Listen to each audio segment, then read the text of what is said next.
예, 하나님 말씀 보겠습니다. 하나님 말씀은 신약성경 요한계시록 15장 1절에서 4절 말씀입니다. 신약성경 요한계시록 15장 1절에서 4절 말씀을 교독하도록 하겠습니다. 또 하늘에 크고 이상한 다른 이적을 보매 일곱 천사가 일곱 재앙을 가졌으니 곧 마지막 재앙이라. 하나님의 진노가 이것으로 마치리로다. 또 내가 보니 불이 섞인 유리바다 같은 것이 있고 짐승과 그의 우상과 그의 이름의 수를 이기고 벗어난 자들이 유리바다에 서서 하나님의 검은 돌을 가지고 하나님의 종 모세의 노래 어린 양의 노래를 불러 이르되 주 하나님 곧 전능하신 이시여 하시는 일이 크고 놀라우시도다. 만국의 왕이시여 주의 길이 의롭고 참되시도다. 주여 누가 주의 이름을 두려워하지 아니하며 영화롭게 하지 아니하오리까.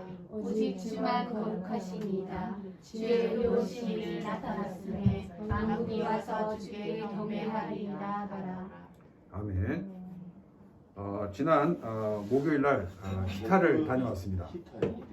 갈 때는 고속도로를 타고 가고 올 때는 국도로 올 계획을 가지고 출발을 하였습니다. 근데 이제 톨게이트를 통과하자마자 이제 기타큐슈 방향과 또 이렇게 구마모도 방향으로 이렇게 나눠지는 분기점에서부터 차가 밀려 있었습니다. 그래서 야, 여기서부터 밀리면 아마 그 토수까지 밀렸을 텐데 하는 것 같은 판단을 가지고 차를 기타큐슈 방향으로 꺾었습니다. 그리고는 이제 코가 인터체인지에서 이렇게 내려서 국도로 다시 가게 되었습니다. 집에서 출발한 지 2시간이 넘도록 내비를 보면 아직까지 다자이후가 도착하지 않은 거예요. 그래서 이제 겨우겨우 이제 가다가 이제 하라라는 같은 교차로에서 차가 이제 좌회전하면서 그때부터는 차가 정상적으로 잘 빠져서 기타까지 걸린 시간이 4시간 정도 걸렸습니다. 근데 차가 가다 서다 이렇게 반복을 할 때 그냥 차를 돌려서 집으로 갈까? 이런 마음을 먹었습니다.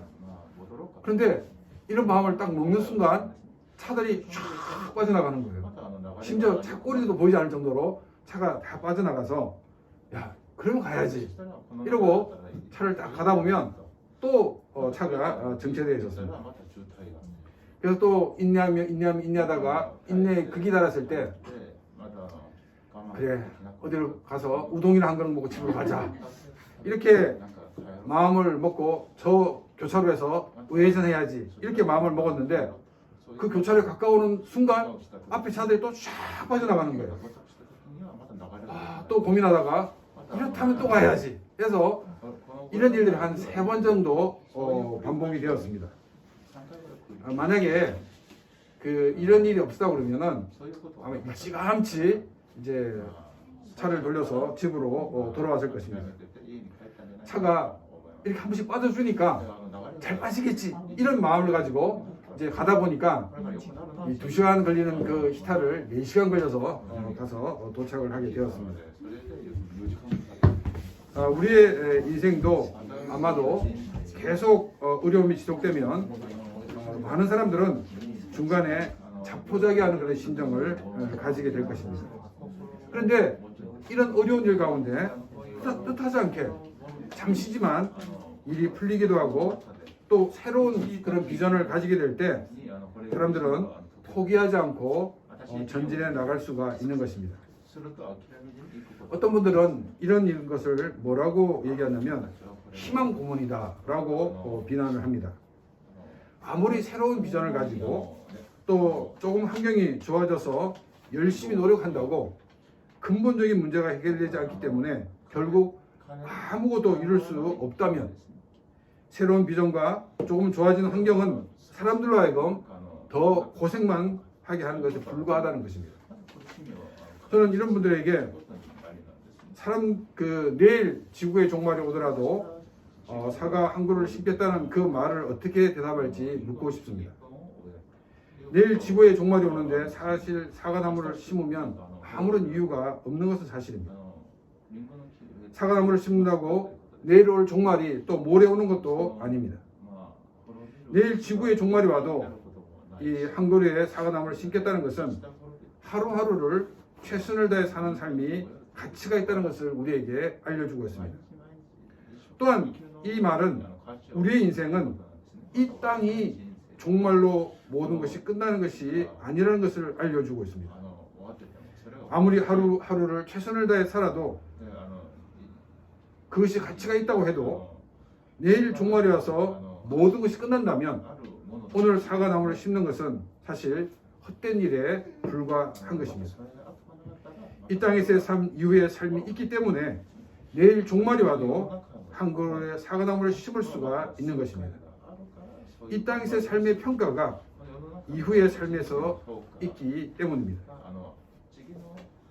우리의 인생이 이 땅에서 삶으로 끝이라면 바꿀 수 없는 미래를 위해 수고하는 것은 무의미한 일이라고 말할 수 있을 것입니다. 새로운 비전과 희망 때문에 고생만 더하다가 끝나게 될 것입니다. 그런데 사람들의 삶은 이 땅에서의 삶으로 모든 것이 끝나는 것이 아니란 것입니다. 모든 사람들은 반드시 죽게 됩니다. 혹은 또 종말을 맞이하게 됩니다. 그렇게 될 경우에 하나님 앞에 서게 된다는 것입니다. 이 땅에 종말이 온다고 하더라도 우리는 새 하늘과 새 땅에서 하나님 앞에 서게 된다는 것입니다. 우리가 하나님 앞에 서게 되면 이 땅에서 산 삶을 가지고 하나님 앞에 서게 되고 그것을 평가받게 된다는 것입니다.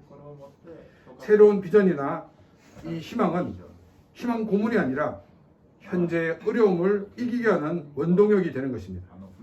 또한 이 새로운 비전과 희망은 하나님 나라에 대한 소망을 가지게 합니다. 이 요한계시록을 살펴보는 가운데 우리는 7 봉인을 떼는 것을 살펴보았습니다. 7 봉인을 떼는 것에 대한 기록은 믿는 자의 시각으로 기록된 것입니다. 이 첫 번째 봉인을 뗐을 때 흰말을 탄 자가 나옵니다. 이것은 복음의 승리를 말하고 있습니다. 복음의 승리로 모든 문제가 해결되는 것이 아닙니다. 이것을 두 번째 봉인부터 설명을 해주고 있습니다. 두 번째 봉인을 떼자 이 붉은 말을 탄 자가 나옵니다. 이것은 복음이 전파됨으로 복음 때문에 분쟁과 박해가 있을 것을 말씀하고 있습니다. 이 세 번째 봉인을 떼자 금은 말을 탄 자가 나옵니다. 이것은 기근인데 자연적인 재해로 오는 기근이 아니라 종교적인 그런 압박으로 오는 그 같은 경제적인 어려움을 얘기하고 있습니다. 또 이 네 번째 봉인을 떼자 청황색 말을 탄 자가 나오는데 이것은 전쟁, 기근 그리고 이로 인해서 생기는 전염병과 야생동물의 그 피해를 보여주고 있습니다. 복음이 증거되므로 모든 것이 한순간에 해결되는 것이 아니라 복음 증거 때문에 오히려 많은 어려움이 있고 또 많은 고통을 받게 된다는 것입니다. 또한 복음 증거와 또한 상관없이 인간이 타락했기 때문에 또한 여러 가지 자연재해가 있다는 것을 알려주고 있습니다. 다섯 번째 봉인을 떼자 이 제단 아래에 있는 영혼들이 나옵니다. 이들은 주님의 이름 때문에 또한 주님의 말씀 때문에 죽은 자들입니다. 이 영혼의 탄원과 또 주님의 위로를 우리는 보게 됩니다. 여섯 번째 봉인을 떼자 상상할 수 없는 천재지변이 일어납니다. 이 천재지변이 일어나면 굉장히 두려움에 쌓이게 됩니다. 모든 사람들이 두려워합니다. 그런데 이들이 두려워하는 것은 무시무시한 이 천재지변 때문이 아니었습니다. 천재지변보다도 더 무서운 것이 있었습니다. 그것은 바로 성부 하나님의 얼굴과 성자 예수님의 진노였다고 말하고 있습니다. 이 땅에서 하나님을 믿지 않는 사람들은 하나님을 우습게 여겼습니다. 또 그렇기 때문에 하나님을 조롱하였습니다. 그러나 하나님의 심판대 앞에 서게 되면 하나님의 얼굴을 감히 볼 수 없게 된다는 것입니다. 이 땅에서도 법정에 선다는 것은 두려운 일입니다. 그런데 절대 선이신 하나님 앞에 서는 것은 죄로 타락한 인간으로서는 불가능한 일이라는 것입니다. 더군다나 하나님을 조롱했다 그러면 또 하나님이 주신 은혜를 배반했다 그러면 더 두려운 것은 당연한 일입니다. 기회를 주고 또 기회를 주었지만은 끝끝내 하나님을 믿지 않는 자들에 대한 어린 양의 진노는 상상할 수 없는 것입니다. 여기서 우리가 갑자기 드는 생각은 이런 두려운 하나님이라고 그러면 누가 믿고 누가 구원을 받았는가라는 의문을 가지게 됩니다. 이때 등장하는 것이 바로 14만 4천입니다. 이들은 신약과 구약에서 말하고 있는 그 언약, 즉 예수 그리스도를 구원의 주로 영접하고 있는 자는 하나님의 인을 받게 될 것이고 구원을 받게 될 것이라고 말하고 있습니다. 자, 그리고 이제 7번째 봉인을 뗄 때 성도들의 기도가 나옵니다. 그래서 성도들의 기도는 하나님의 백성의 특권인 것을 우리에게 보여주고 있습니다. 자, 그리고 이어서 이 나팔을 가진 천사가 나팔을 불기 시작합니다. 여기서부터는 우리가 나팔 재앙이라고 하는데 이 나팔 재앙은 믿지 않는 사람들의 관점에서 기록한 것입니다. 첫 번째 나팔을 불게 되었을 때 자연재해가 발생합니다. 두 번째 나팔을 불 때는 바다가 오염되었습니다. 세 번째 나팔을 불 때는 물의 근원이 오염이 되었습니다. 또 네 번째 천사가 나팔을 불 때는 대기 오염이 생깁니다. 다섯 번째 나팔을 불 때는 지옥의 고통을 하나님을 믿지 않는 사람들이 겪게 됩니다. 이때는 죽고 싶어도 죽지 못한다라고 성경은 말하고 있습니다. 다음 여섯 번째 나팔은 전쟁으로 전 인구의 3분의 1이 죽게 됩니다. 인간이 이 땅을 살면서 천재지변을 경험하거나 전쟁을 경험하는 것은 바로 인간이 죄로 타락했기 때문입니다. 죄로 타락한 인간은 하나님과의 관계가 깨어졌습니다. 하나님과의 관계가 깨어짐으로 하나님이 지으신 자연과도 관계가 깨어졌고 또 하나님이 지으신 사람과의 관계도 깨어지게 되었습니다. 하나님을 믿지 않는 사람들은 그럼에도 불구하고 사람들과의 관계를 회복하려고 노력하고 있습니다. 또 생태계가 무너지는 것을 막아 자연과도 조화롭게 지내려고 노력을 합니다. 이런 노력에도 깨어진 관계는 좀처럼 회복되지 않습니다. 자연과의 관계, 또 사람들과의 관계를 회복할 수 있는 길은 복음을 통해 하나님과의 관계를 회복하는 일만이 가능하다는 것입니다. 그래서 이 여섯 번째와 일곱 번째 사이에 바로 두루마리를 통해서 하나님의 말씀이 전파되어야 한다라고 말을 하고 있습니다. 죄로 타락한 인간이 하나님 앞으로 나와 하나님과의 관계가 회복되어져야지만이 사람들과의 관계도 회복되어지고 또한 자연과의 관계도 회복되어지는 것입니다. 그리고 두 증인이 등장을 하고 일곱 번째 나팔을 불게 됩니다. 이 일곱 번째 나팔을 불 때 24 장로들이 삼위일체 하나님께 영광을 돌립니다. 그리고 또 등장하는 것이 뭐냐면 아이를 뵌 여자와 또 태어난 아기와 용의 관계를 설명하고 있습니다. 그리고 이 용, 즉 사탄은 직접적으로 자기가 사람들에게 접근하는 것이 아니라 바다에서 올라온 짐승을 통해서 자기가 목적한 바를 이루는 것을 보게 됩니다. 그리고 이 땅에서 올라온 이 짐승이 이 바다에서 올라온 짐승의 선지자의 역할을 하게 되는 것을 봅니다. 이런 역할을 통해서 하나님을 떠나 궁극적으로 사탄을 숭배하도록 하고 있다는 것입니다. 짐승의 이름이나 짐승의 수가 없으면 경제적인 활동을 하지 못하게 하여 하나님을 섬기는 자들을 박해하였습니다. 14장에 들어오면서 이제 14만 4천이 나오는데 이 사람들은 구원받은 14만 4천의 승리의 찬양이 나옵니다. 14만 4천 중에 한 사람의 낙오자도 없이 모두 다 구원받아 영광스러운 하나님 보좌 앞에 서 있는 것을 보여주고 있습니다. 자, 그 다음 나오는 것이 우리가 지난주에 살펴봤던 두 가지 추수를 말하고 있습니다. 짐승을 섬기지 않는 사람들은 승리한 자로 서게 되지만 짐승을 섬긴 자들은 심판을 받게 될 것을 우리에게 보여주고 있습니다. 그리고 이제 그 일곱 대접 재앙이 시작되기 전에 다시 한번 구원받은 자들이 부르는 모세의 노래와 어린 양의 노래가 나오고 있습니다. 지난번에도 말씀을 드렸지만 7봉인 다음에 그 7나팔이 나옵니다. 그리고 7대접이 나옵니다. 이것이 나오는 순서가 이렇다 해가지고 연대기적 순서로 나오는 것이 아니란 것입니다.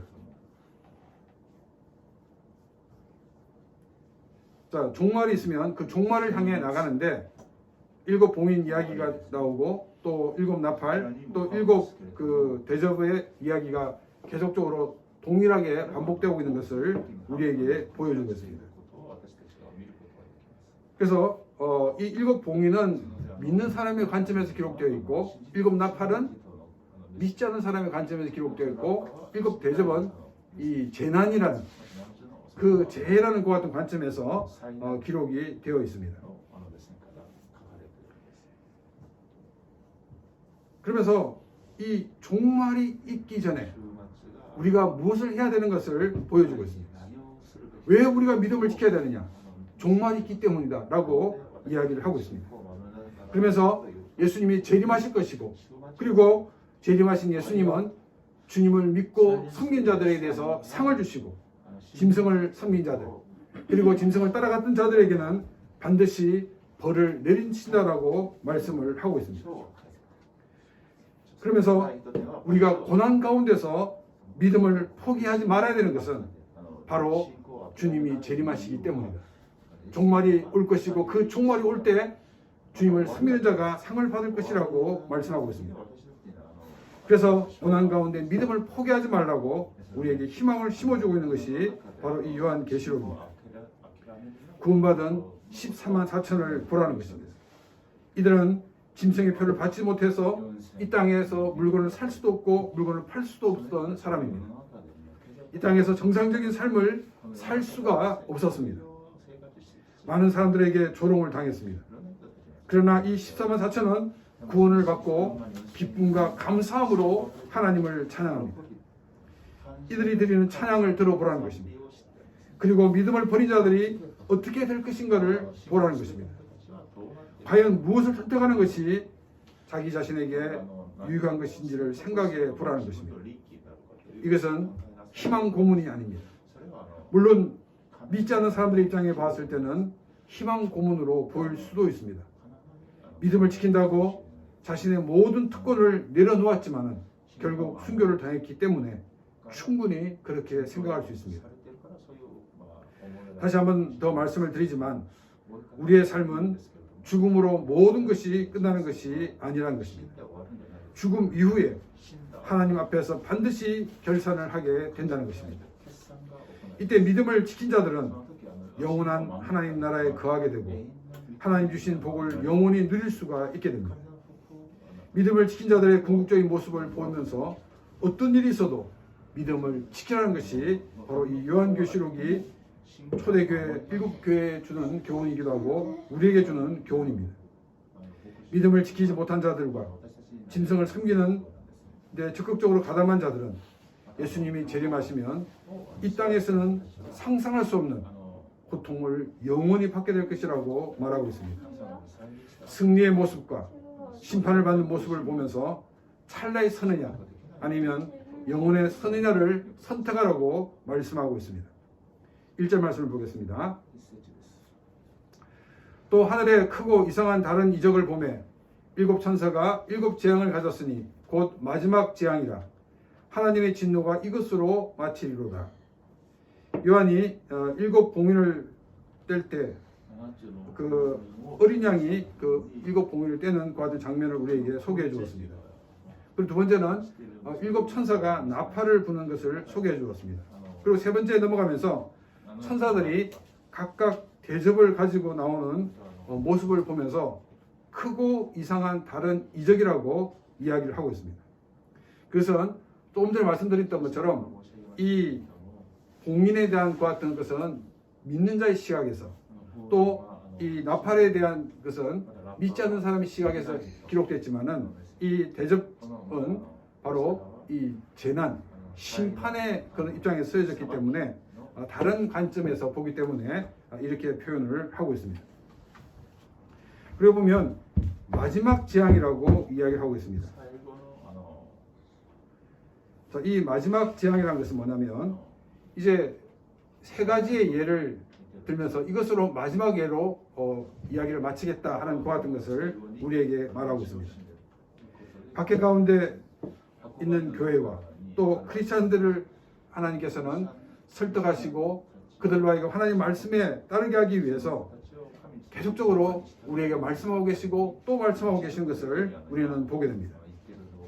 우리를 향해 포기하지 않으시는 그 하나님의 열심이 있기 때문에 우리가 승리할 수 있는 것을 우리에게 보여주고 있습니다. 열왕기하 19장 31절 말씀을 보겠습니다. 남은 자는 예루살렘에서부터 나올 것이요 피하는 자는 시온산에서부터 나오리니 여호와의 열심이 이 일을 이루리라 하셨나이다 하니라. 북이스라엘이 아수르에 의해서 패망하여서 역사에서 사라졌습니다. 아수르는 이 기세를 몰아서 남유다의 예루살렘까지 포위하였습니다. 아수르 왕 사네립의 메시지는 항복하라는 것입니다. 하나님께서 너희를 건져낼 것이라는 그 말을 들을 필요도 없다고 이야기하였습니다. 히스기야 왕은 이 항복하라는 이 글을 들고 하나님 앞에 나와 기도하였습니다. 하나님께서 히스기야의 기도를 들으시고 이 열왕기하 19장 31절 말씀을 말씀하셨습니다. 하나님의 백성을 포기하지 아니하시고 그들을 지키시는 그 하나님의 열심이 있기 때문에 반드시 하나님의 뜻대로 이루어진다는 것을 보여주고 있습니다. 우리를 향한 하나님의 열심도 동일한 열심입니다. 우리를 포기하지 않으시기 때문에 우리가 믿음을 지킬 수 있고 믿음의 사람으로 살 수가 있는 것입니다. 늘 우리를 지키시고 보호하시며 승리를 주시는 하나님께 감사하는 그런 귀한 삶이 되시기를 바랍니다. 2절 말씀입니다. 또 내가 보니 이 불이 섞인 유리바다 같은 것이 있고 짐승과 그의 우상과 그의 이름의 수를 이기고 벗어난 자들이 유리바닷가에 서서 하나님의 검은고를 가지고 우리는 이 계시록 4장 6절 말씀에서 이 수중과 같은 유리바다가 있다는 것을 우리가 살펴보았습니다. 수중과 같은 유리바다는 하나님의 속성이 하나님 나라에 묻어 있는 것으로 하나님의 투명성을 말한다라고 말씀을 드렸습니다. 그런데 15장 2절에서는 불이 섞인 유리바다 같은 것이라고 말하고 있습니다. 구약 성경에서 불은 주로 하나님의 진노를 상징하였습니다. 하나님을 섬기지 않고 또한 하나님을 섬기다가 세상으로 돌아간 사람에 대해 하나님은 진노하시는 것을 보여주고 있습니다. 동시에 짐승을 숭배하는 데 참여하지 않고 또 경제활동을 위해서 짐승의 표를 받지 않았던 사람들이 유리바다가에 서 있는 것을 보게 됩니다. 이들은 하나님의 검은고를 가지고 있었습니다. 하나님의 검은고란 하나님을 찬양하기 위한 검은고라는 것을 우리에게 보여주고 있습니다. 3절 말씀입니다. 하나님의 종 모세의 노래 어린 양의 노래를 불러 이르되 주 하나님 곧 전능하신 이시여 하시는 일이 크고 놀라우시도다. 만국의 왕이여 주의 길이 의롭고 착하시도다. 우상을 숭배하지 않고 또 경제적인 안정을 위해 짐승의 표를 받지 않았던 사람들이 부르는 찬양은 하나님의 종 모세의 노래와 어린 양의 노래라고 말하고 있습니다. 이 모세의 노래는 출애굽기 15장 1절에서 18절을 얘기하고 있습니다. 이 말씀은 이스라엘 백성들이 이집트에서 나와서 이제 홍해를 건너게 됩니다. 홍해를 건너는 가운데 이 뒤쫓아오는 이집트 군인들이 수장되는 것을 보고 자기들을 구원하시고 승리를 주신 것에 대한 감사가 담긴 이 찬양이 바로 이 모세의 노래입니다. 이 모세의 노래는 이스라엘 사람들이 모이는 회당에서 우주를 다스리는 하나님 그리고 하나님의 주권을 찬양하기 위해서 모일 때마다 이 모세의 노래를 불렀다고 합니다. 그래서 이 모세의 노래라는 것은 하나님이 주권자이시고 하나님이 우리에게 참된 승리를 주신다는 것을 고백하는 찬양입니다. 이 요한계시록을 받아서 읽는 사람들에게는 바로 이 7개의 성도들이나 또 초대교회 성도들만이 아니라 모든 성도들이 하나님의 백성을 박해하던 그 짐승과 그 짐승의 선지자들로부터 건지시고 승리를 주시는 것에 대한 감사의 찬양인 것을 우리는 보게 됩니다. 또 어린 양의 노래는 어린 양 계신 예수 그리스도의 속죄와 이를 믿어 구원에 이르는 것에 대한 고백을 하는 찬양을 말하고 있습니다. 그리고 그 찬양의 엑기스가 3절 중반부터 4절까지 기록되어 있습니다. 주 하나님 곧 전능하신 이시여 하시는 일이 크고 놀라우시도다. 만국의 왕이시여 주의 길이 의롭고 참되시도다. 주여 누가 주의 이름을 두려워하지 아니하며 영화롭게 하지 아니하오리까. 오직 주만 거룩하시나이다. 주의 의로우신 일이 나타났음에 만국이 와서 주께 경배하리이다 하더라. 먼저 하나님의 전능성을 찬양하고 있습니다. 전능성이 무엇입니까? 하나님은 못하시는 것이 없으신 분이라는 것입니다. 도저히 빠져나올 수 없는 그런 상황에서도 하나님은 우리를 건지시는 분이십니다. 해결할 수 없는 그와 같은 상황 속에서도 우리의 모든 문제를 해결해 주시는 분이 하나님이시라는 것입니다. 짐승을 섬기지 않았던 사람들과 또 짐승의 표를 받지 않았던 사람들은 이런 하나님을 경험하였기에 인간의 지혜로는 감당할 수 없는 하나님의 전능성을 찬양을 하고 있습니다. 우리의 삶에서도 이 전능자의 손길을 경험하며 더욱더 하나님 말씀을 붙들고 살아가는 그런 삶이 되기를 바랍니다. 또 우리는 이 전능하신 하나님을 우리의 삶에 경험함으로 더욱더 담대히 하나님을 전하는 그런 귀한 삶이 되기를 바랍니다. 또 이 구원받은 자들은 주님을 만국의 왕이라고 고백하고 있습니다. 요한계시록을 처음 받아보는 7교회 성도들이 살고 있던 이 로마 시대에는 로마 황제가 로마 제국의 왕이었습니다. 로마의 황제가 왕 중의 왕이었습니다. 로마의 지배가 모든 세계에 미친 것처럼 보이지만 그 힘은 굉장히 제한되어 있다는 것입니다. 쉽게 설명하자면 이 로마가 세계를 정복한 것처럼 보이지만 유럽과 아시아와 북아프리카 쪽만 이렇게 점령을 하였습니다. 아시아의 많은 나라들을 정복하지 못하였습니다. 물론 남미와 북미, 호주에도 그 영향력을 미칠 수가 없었습니다.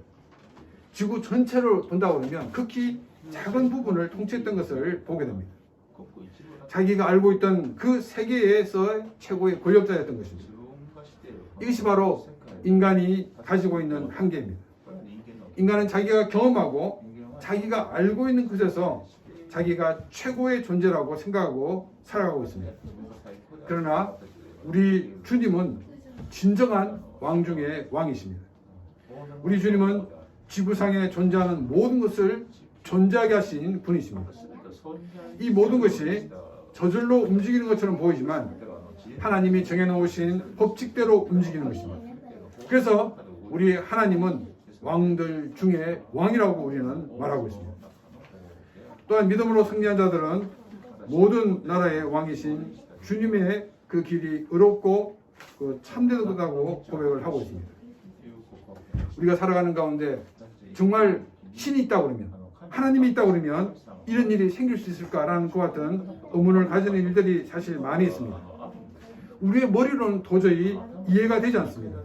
그러나 이 모든 일이 마치고 난 다음에 하나님께서 인도하셨던 길을 돌아보면 하나님께서 인도하셨던 그 길이 가장 의롭고 가장 참된 길이었다는 것을 고백하지 않을 수가 없는 것입니다. 사절에서 오직 주만 거룩하신 분이라고 고백하고 있습니다. 하나님만이 유일하신 신이라는 것입니다. 다른 어떤 존재도 신이 될 수 없고 신이 아닙니다. 오직 신은 삼위일체 하나님만이 신이라는 것을 고백하고 있습니다. 나 자신의 삶에서 하나님보다 더 신뢰하는 것이 있다고 그러면 그것이 우상입니다. 우리는 내가 가지고 있는 그 우상을 찾아야 하고 그 우상을 깨뜨려야 됩니다. 그리고 그것을 무너뜨려야 합니다. 21세기의 가장 최고의 우상은 무엇일까요? 제가 볼 때는 돈입니다. 근데 이 돈은 21세기만이 아니라 그 옛날에도 실제로 우상이었습니다. 많은 사람들이 보다 더 안정된 삶을 위해서 살았습니다. 그 모든 것들이 이 재정에 기초하고 있는 것을 우리는 보게 됩니다. 돈으로 모든 것을 할 수 있는 것이 아닙니다. 모든 것을 할 수 있는 분은 전능하신 우리 주님밖에 없다는 사실을 우리는 기억하면서 오직 주님만을 신뢰하고 믿음으로 사는 복된 삶이 되시기를 바랍니다. 또 성경은 이 망국이 와서 경배할 것이다 라고 말하고 있습니다. 왜 망국이 와서 경배하냐면 하나님께서 하시는 모든 일이 옳았기 때문이라고 얘기하고 있습니다. 주님이 하신 모든 것이 바르기 때문에 모든 망국이 나와 하나님의 일은 의로웠다라고 인정할 수밖에 없는 것입니다. 그렇기 때문에 지금 나의 시점에서 이해가 되지 않는다고 하나님을 향하여 원망과 불평을 늘어놨으면 안 될 것입니다. 가장 힘들고 어려워도 하나님을 신뢰하며 나가는 그런 귀한 삶이 되기를 바랍니다. 왜냐하면 하나님은 우리에게 가장 옳은 길로 인도하시는 분이시기 때문입니다. 우리가 하나님에 대해 알면 알수록 하나님을 더욱 두려워할 수밖에 없습니다. 그리고 하나님께 합당한 영광을 돌릴 수밖에 없습니다. 우리는 하나님을 더 깊이 알아야 합니다. 우리의 삶에서 부딪히는 문제를 통해서도 우리는 하나님을 알 수 있습니다. 그런데 이런 방법들은 사실 시간이 많이 걸립니다. 여러 번 경험하고 나서야 하나님이 이런 분이구나 라고 생각하게 됩니다. 그러면 벌써 10년이 훅 지났습니다. 또 몇 번의 실패를 거쳐서 하나님이 이런 분이었구나, 나를 향한 하나님 뜻이 이런 것이었구나 알게 되면 벌써 20년이 또 지나갔습니다. 이처럼 우리가 경험을 통해서 알 수 있는 것은 시간이 너무나도 많이 소요되고 있다는 것입니다. 그리고 또 이 많은 것들은 대부분 다 좀 주관적이기 때문에 사실 우리가 잘못 판단하고 잘못 아는 수가 많이 있게 됩니다. 그래서 우리는 성경을 통해서 하나님을 알아야 됩니다. 그러면 우리가 시간을 절약할 수 있고 실패를 막을 수가 있습니다. 경험보다도 성경을 통해서 하나님을 더 깊이 알아가는 삶이 되시기를 바랍니다. 성경을 통해서 하나님을 깊이 알므로 시행착오를 줄이는 그런 귀한 삶이 되시기를 바랍니다. 성경을 통해서 하나님을 깊이 알므로 하나님의 풍성함을 경험하는 삶이 되시기를 바랍니다. 우리도 유리바다에 서 있는 그 승리자의 모습을 생각하면서 나도 그 자리에 서 있는 사람이 되기를 소망하는 삶이 되시기를 바랍니다. 이 비전을 가지고 모든 시련을 믿음으로 이기는 삶이 되시기를 바랍니다. 이것은 희망 고문이 아닙니다. 반드시 이루어질 하나님의 약속입니다. 믿음으로 승리한 자들이 하나님을 찬양하는 자리에 나도 있을 것을 소망하면서 모든 일들을 믿음으로 행하고 믿음으로 승리하는 그런 귀한 삶이 되시기를 바랍니다. 이 시간 다 같이 오늘 말씀을 생각하며 같이 기도드리겠습니다.